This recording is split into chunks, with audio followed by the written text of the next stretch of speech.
Hej og velkommen til, vi skal snakke om den athenske fuldborgers pligter og det direkte demokrati og dets styreform. Og det første, som jeg vil sige, det er, at den athenske fuldborgers pligter startede lige så snart, at den var blevet optaget på borgerlisten i Demerne. Det står lige her. Og det blev han, når han var 30 år, og derefter så kunne han så udtages til de 500 råd og blive medlem af de mange embedsmandskollegier eller blive dommer. Og hvert år så udtrækker man så 6.000 mand, som kunne senere udtages til at være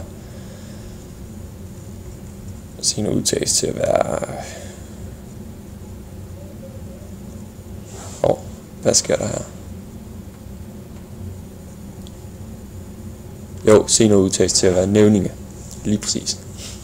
Det gjorde man så, fordi at man mente, at det ville modvirke bestikkelse, og den måde mente man, at det ville blive en mere fair rettergang, som folk ville kunne få.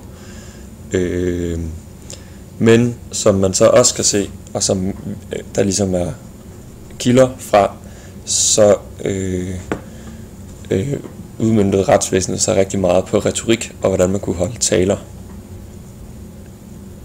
Kilderne er nemlig blevet gemt, og man har også brugt dem i det gamle Grækenland som undervisningsmateriale til at lære retorik. Og det kunne man så lægge oven i den almindelige undervisning, der var.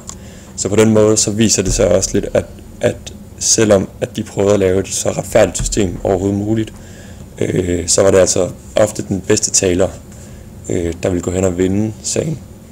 Fordi at der var nemlig heller ikke nogen offentlige anklager. Så derfor skulle man selv, hvis man havde oplevet noget uretfærdigt, skulle man selv føre sin rettergang og selv føre sin anklage.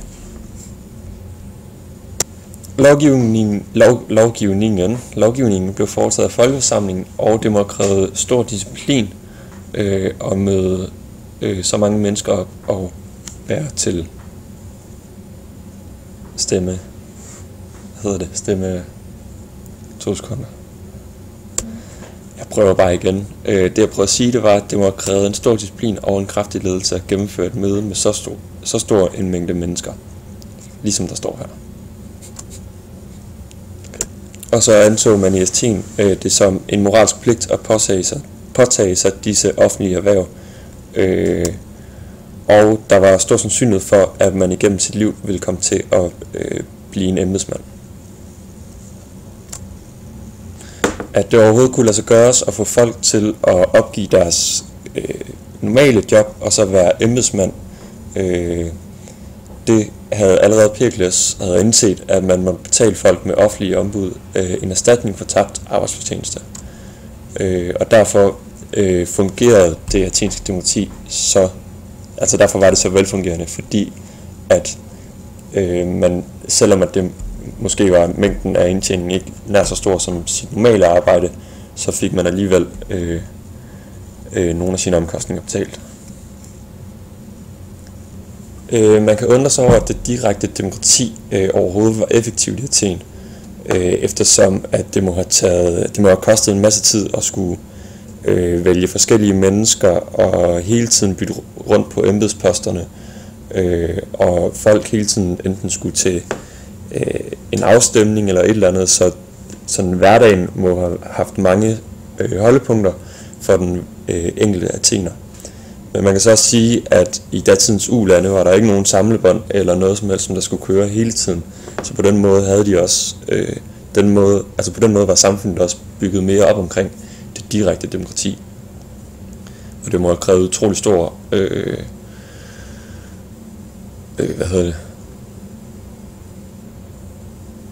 Det må have krævet utrolig stor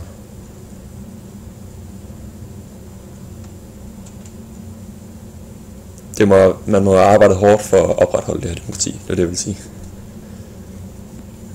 Men om demokratiet så var stabilt, det kan man så diskutere, fordi at netop når det er direkte demokrati, var der de her store sandsynligheder for, at folkeforsamlingen vedtog drastiske beslutninger, som der også er kilder. Hvor står det henne? Der. Og så den ene dag, altså så kunne det være, at de fortrød dem. Altså den ene dag kunne det være, at de vedtog et eller andet, som de så fortrød den næste dag. Og det har vi adskillige kilder på. Blandt andet, hvor at under den Peloponnesiske krig beslutter athenerne, at de vil, det står heroppe, at folk i byen Mytilerne på Lesbos skal behandles med stor strenghed. Mændene skal dræbes, kvinder og børn sælges som slaver, men allerede dagen efter, så har man fortrudt, og så sender man så et skib ud, som skal ud og sige, vi har besluttet noget helt andet, straffen skal slet ikke være så streng. Og derfor var det direkte demokrati måske ikke nær så stabilt, som i et oligarkisk styre.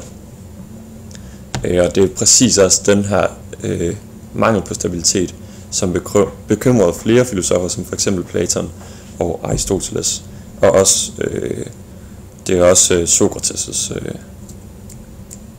kritik. Så det var vist det, tror jeg. Super.